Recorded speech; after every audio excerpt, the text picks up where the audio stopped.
안녕하세요. 크리스천 영상학교로 신목사입니다. 오늘은 무능한 종교인에서 막강한 그리스도인으로 돌아오라 제목으로 한번 생각해 볼게요. 현대교회는 서양 사람들로부터 철저하게 외면당하고 있죠. 그들은 기독교를 개독이라 부르고 목사라고 조롱하고 심지어는 하나님과 예수님을 대놓고 경멸하고 있습니다. 우리네 조상들은 귀신들을 두려워하며 이사가는 날과 장담그는 날을 물론 방해 못하나 박는 것까지 날짜를 정해서 두려워하였는데 전지전능한 하나님이 이렇게 세상 사람들에게 조롱과 멸시의 대상으로 전락하였으니 참으로 기가 막힌 일입니다. 그 이유는 교회가 무능하고 교인들이 무기력하기 때문이죠. 그래서 세상 사람들은 무능한 교회와 무기력한 교인들을 보면서 크리스천이 믿는 하나님과 예수님을 코미디와 개그의 대상으로 올리고는 낄낄거리고 희덕거리고 있습니다. 세상 사람들이 경멸하고 조롱하는 것은 그렇다 치고 전능하신 하나님의 백성이자 예수님의 제자로 교회를 성심껏 섬겨왔는데 건조하고 냉랭한 영혼으로 고단하고 팍팍하게 살아가는 자신의 모습을 찬찬히 살펴보아야 하지 않겠어요? 그 이유를 아는 게 어렵지는 않아요. 하나님이 기뻐하시는 의인으로 인정받지 못하고 있기 때문입니다. 물론 이런 말을 교회에서 들어보지 못하고 있지만 말이죠. 그래서 당신은 제 지향이 교회에서 들어오는 말과 다를지라도 오직 성경의 잣대로 분별해 보시기 바랍니다. 교회의 가르침이 성경과 다르다면 버려야 할 것이기 때문이죠. 그래서 오늘은 무능한 종교인에서 전지전능한 하나님의 능력을 삶의 현장에서 드러내는 막강한 그리스도인으로 되려면 어떻게 해야 하는지 한번 곱씹어보고 싶어요. 집에 들어가심에 제 아들이 조용히 묻자오되 우리는 어찌하여 능히 그 귀신을 쫓아내지 못하였나이까. 이르시되 기도 외에는 다른 것으로는 이런 종류가 나올 수 없느니라 하시니라. 마가복음 9장 28, 29절이죠.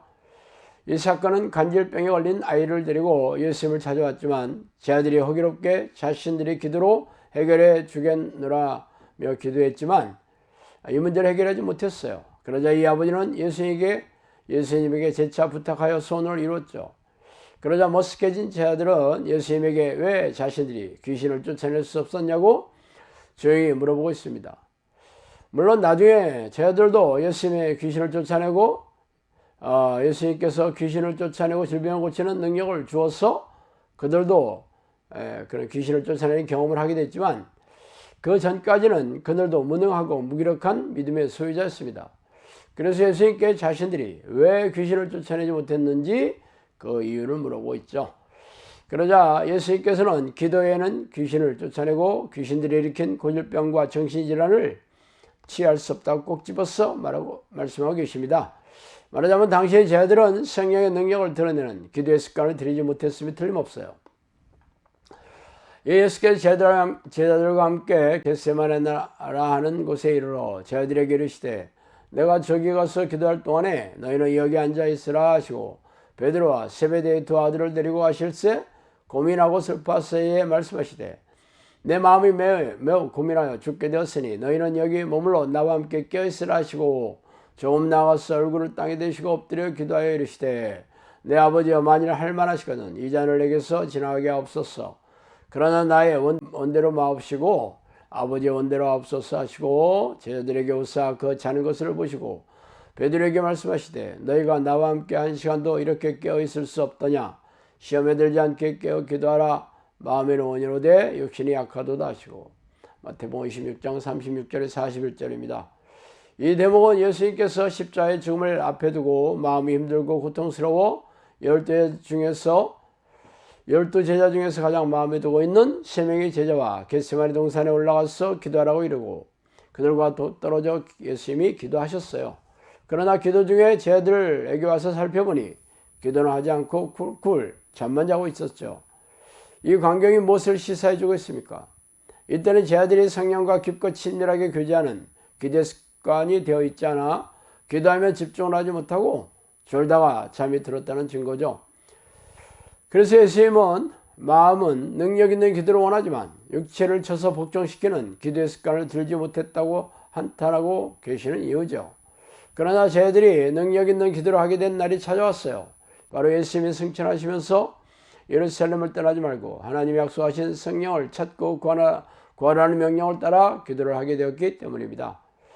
제자들이 감람원이라 하는 산에서부터 예루살렘에 돌아오니 이 산은 예루살렘으로부터 가까워 안식일에 가기 알맞은 길이라. 들어가 그들이 요한은 다락방으로 올라가니 베드로, 요한, 야고보, 안드레와 빌립, 도마와 베드로메, 마테와 및 알페와 아들 야고보, 세롯인 시몬, 야고보의 아들 유다가 다 거기 있어 여자들과 예수의 어머니 마리아와 예수의 아우들과 더불어 마음을 같이하여 오로지 기도에 힘쓰더라.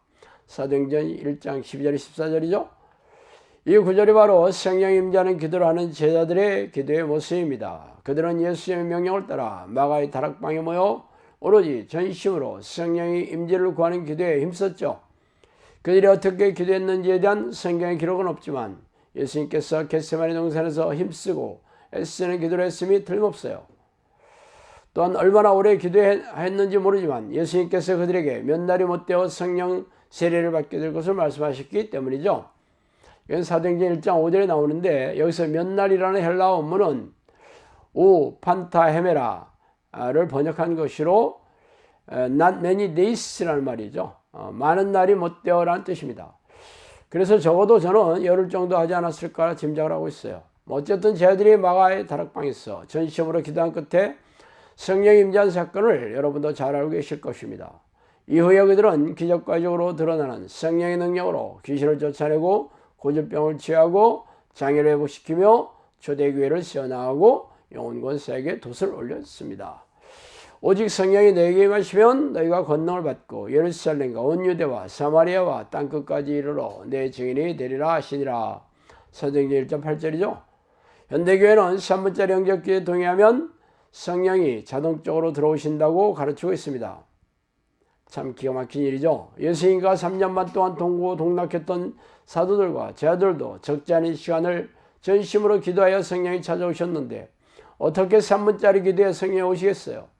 설령 그 주장에 맞는다면 성령의 능력으로 귀신을 쫓아내며 질병을 치유하면서 영혼권색으로 증명해야 하지 않겠어요?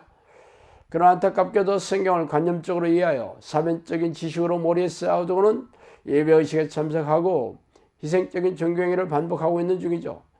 그래서 무능하고 무력한 교인이 되어 세상 사람들에게 조롱과 멸시의 대상이 된 이유입니다. 그렇다면 해결책이 무엇이겠어요? 당연히 사도들처럼 경이로운 성령의 능력으로 세상 사람들로 하여금 하나님 앞에 무릎을 꿇게 만들어야 할 것입니다. 그래서 당신이 쉬지 않고 하나님을 부르는 기도의 습관으로 성령과 깊고 친밀한 영적 습관을 들여야 할 것입니다. 이 길만이 무능하고 무력한 종교인에 있어 경이로운 능력에 막강한 그리스도인으로 거듭난 유일한 길이기 때문입니다. 자, 오늘 여기까지 했습니다. 이례적인 사역으로 귀신 축출 사역을 포함해서 귀신들의 활동성을 알리는 사역이다. 오래전 평신도 시절에 저는 영적 세계와 귀신의 존재에 대해 호기심이 적지 않게 있었어요. 그러다가 하나님의 부르는 기도를 시작한 지 10년이 지난 어느 날 천사라고 자신의 신분을 밝힌 영이 저를 찾아오는 것을 시작으로 영적 세계에 걷잡을 수 없이 빨려 들어갔죠. 책에서 소개한 25가지의 사건들은 사실 빙산의 일각이에요. 귀신들은 입을 통해서 음성으로 말하기도 하며 누군가가 귀에다 대고 말해주는 것처럼 영음으로 말해주기도 합니다. 또한 사람 안에 잠복하여 뇌를 장악하고 조종하고 모든 신체 기관을 움직일 수도 있어요. 물론 대부분의 귀신들은 자신의 존재를 감쪽같이 속여 숨어서 조종하지만 말이죠. 귀신들이 잠복하여 들어가 있는 정신질환 환자들에게서 귀신을 쫓아내면서 정신질환과 고질병을 치유하면서 제 주장을 증명해오고 있습니다. 그동안 저를 찾아온 사람들은 전부 교회를 열심히 다니는 교인들이었으며 그들은 자신이 다니는 교회에서의 문제를 해결할 수 없어 전전긍긍하다가 저를 찾아오느라고 말하더라고요. 성경은 우리가 사는 세상의 왕이 사탄이고 악한 영들이라고 선포하고 있지 않습니까? 그들은 놀라운 위력과 능력으로 죄의 덫을 놓고 유혹해서 죄인으로 만들어 생명과 영혼을 사냥하는 섬뜩한 놈들이라고 밝히고 있습니다. 그래서 예수님은 죄를 부추기고 죄인으로 만드는 이놈들과 피 터지게 싸워 이기는 사람들만이 생명책에 이름이 지어지지 않을 것이라고 말씀하시지 않아요? 그러므로 귀신들의 정체와 공격에 무지한 교인들은 속아서 포로로 잡혀있으며 이 땅을 떠나면 지옥불에 던져질 운명이 셈이죠. 종말의 시간이 가까울수록 악한 영들은 더욱 날뛰면서 교인들에게 불행과 고통을 주어 영혼과 생명을 사냥하고 있는 이때 성령께서도 귀신들에게 고통받고 있는 하나님의 백성들에게 귀신들의 정체와 공격을 알리고 이들과 맞서 싸워 이기는 정형산을 향 가라는 성령의 명령의 일환으로 이 책을 쓰게 되었어요. 그러므로 당신도 이 책을 통해 귀신들의 정체와 공격을 잘 알고 영생을 준비해야 하지 않겠어요. 정신을 바짝 차리고 영적 전쟁을 준비하지 않는 사람들은 죄다 이놈들의 포로가 될 것이라는 것을 명심하기 바랍니다.